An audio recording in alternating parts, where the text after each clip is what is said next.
Hi guys, just Rob from Iceboxauto here today. Just going to show you today's install, which is on a new range. It's classed as the BM range, which we'll put some info in the description down below. But this is the home page of here, just to show you it works in conjunction with the original iDrive, which is on a CCC car today. It's available for the CIC. I'm just going to give you a little quick video. Obviously, customer has to go, but as I say, just to show you how quick and responsive it is. It is super responsive, I will admit. Just go into the CarPlay mode here, which is obviously set up the customer's phone.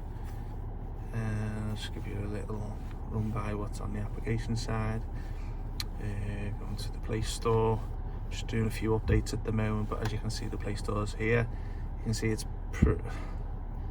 super rapid. It's got an A-core processor in there, so obviously the Snapdragon processor's in there, so you're not going to find any quicker. But as you can see, no lag whatsoever.